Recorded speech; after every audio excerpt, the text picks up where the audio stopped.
بسم الله الرحمن الرحيم. اللهم افتح بيننا وبين قومنا بالحق وأنت خير الفاتحين. الدول دايما فيها أيام انتصارات وأيام انتكاسات.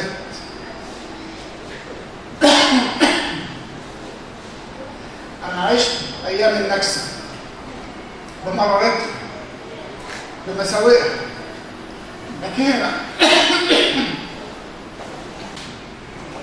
استوجد ليا من قرايبي ناس كتير في النكسة، ما زعلتش عليها، كنت في منتهى السعادة عشان ده فدا مصر.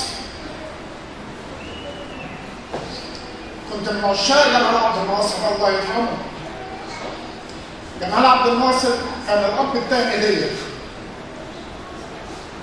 جمال عبد الناصر ما كانش يهزم. جمال عبد الناصر غر بيه في 67. جمال عبد الناصر اتخذ خده، وبأمر الله وبقوته وحوله عدينا مرحلة النكسة وبدأنا في إعداد وبناء الجيش. زي ما محمد بيه قال إن الحرب بدأت، حرب 73 بدأت بعد 67، وكان أول حاجة معركة راس العش. راس العش لما القوات المسلحة المصرية رجالة الصاعقة لما راحوا هناك والجيش الإسرائيلي افتكر إن هي المنطقة دي هنقدر ناخدها في ساعات معدودة. 30 جندي مصري وقفوا قدام لواء مدرع إسرائيلي أبدوه عن بكرة أبيه. هي دي الرجاله، هي ديت اللي احنا يعني عايزين ناخد منهم ونعيش الايام دي. مصر بتتحارب حرب شعوان. احنا ربنا سبحانه وتعالى بعد وفاه القائد خالد الذكر جمال عبد الناصر جه الرئيس السادات الله يرحمه تحمل العبء وتحمل المسؤوليه، ولكن كل اللي عبد الناصر عمله الرئيس السادات هو اللي دخل فيه الحرب. زاد عليه اللي هي الدهاء والمكر. جمال عبد الناصر تجهيز القوات المسلحه وتجهيز جيشها جمال عبد الناصر. خطه العبور جمال عبد الناصر. اللي هي الخطوط المتقدمه في الجبهه جمال عبد الناصر. السلاح الروسي اللي احنا دخلنا فيه الحرب جمال عبد الناصر. القاده اللي دخلت الحرب تجهيز واعداد جمال عبد الناصر. السادات دخل الحرب الدهاء بتاعه، الخطه الاستراتيجيه، خطه الخداع الاستراتيجي اللي هي لما عمل اسامي الضباط اللي رايحين العمره، تسريح عدد كبير من الجيش المصري.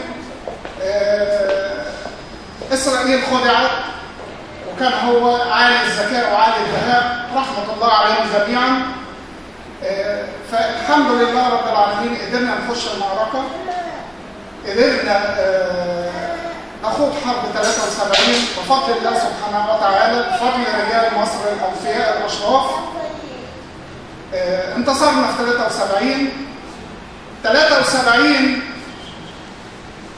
لما يعني كل العالم يجمع خط بارليف عايز قنبله ذريه.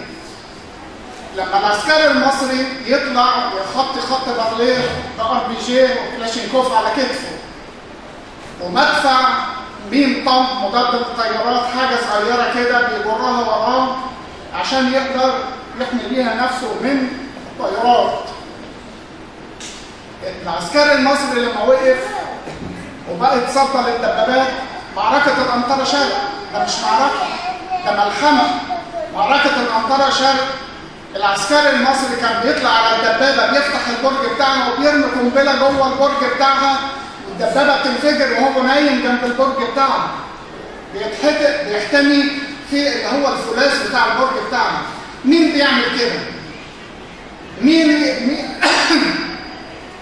مين يقدر يجيب سيرة أي جند مصري بالسوق؟ مين؟ إلا خائن وغادر وضال ومضلل. يعني لما تطلع طيارات، أنا كان في لواء قائد فرقة مدرعات في 73 قريبي كان بيحكي لي، بيقول لي احنا 73 ليل سينا كان نهار، ضرب المدفعية وضرب الطيران خلى الليل نهار. عساف ياجوري بجلالة قدره اللي في 67 كان واقف بيشرف على إبادة وقتل الأسرى المصريين.